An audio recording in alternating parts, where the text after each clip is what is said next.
சும்மா இருங்க. நீ வாடா. என்னாச்சு இவருக்கு? இருந்தார் அமைதி என்றுமில்லை.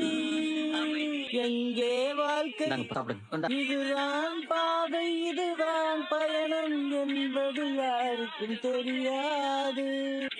ஏய், என்ன நடந்ததே நினைச்சிட்டு இருக்கியா? டேய், உனக்கு மட்டும்தான் இந்த உலகத்துல நிச்சயம் நின்னு போச்சுன்னு நினைக்காத. கடவுள் ஒரு விஷயத்த நடக்க விடாம பண்றாருன்னா அவர் ஏதோ ஒரு நல்ல விஷயத்த உனக்கு பண்ண போறாருன்னு அர்த்தம். புரிஞ்சுக்க.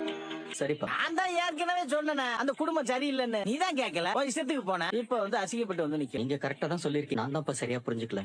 என்னத்த சொல்லு. அண்ணேங்க. அண்ணன் பின்னாடி நிக்குதுங்க. சரி, உங்க தம்பிங்க? அவனுக்குல அவனுங்க முன்னாடி வெளியே நிக்கிறானுங்க. நம்ம 2 பேரும் இங்க எது பேசினாலும் உள்ள கேட்காதுல்ல. ஐயோ, காலையில ராசி பலன்ல நண்பன் போட்டிருந்துச்சு. ஆனா இப்படி ஒரு நண்பன் எதிர்பார்க்கவே இல்லையே. உங்களதாங்க. பதில் சொல்லுங்க. என்ன கேட்டீங்க? வெளியில எதுவும் கேட்காதுல்ல. கேட்காதுங்க. எதுவுமே கேட்காது. நம்ம மெதுவா பேசினாலும் கேட்காது, கத்தி பேசினாலும் கேட்காது, எதுவுமே கேட்காதுங்க. கதவு திறந்து உள்ள வந்து மனசு திறந்து சொல்ல முடியல. சொல்லுங்க. ஏங்க தள்ளி போறீங்க? நீங்க ஏன் என்கிட்ட வரீங்க? நீங்க தானே கூப்பிட்டீங்க. நான் எங்க கூப்பிட்டேன்? ஏங்க நீங்க கூப்பிட்டு தானே நான் வந்தேன். உள்ள வாங்கன்னு. ரொம்ப எதிர்பார்த்தியடா. ஹலோ. சொல்லுங்க. நீங்க நான் சொல்லுங்க. நான் ஏதாவது பண்ணுமா? நான் ஏதாவது ஹெல்ப் பண்ணுமா? ஆமா. சொல்லுங்க. தைரியமா சொல்லுங்க. பரவாயில்ல. பட்டுன்னு சொல்லுங்க. இங்க இங்க இங்க நீங்க இங்க இங்க இருந்து போறீங்களா? போறீங்களா? நான்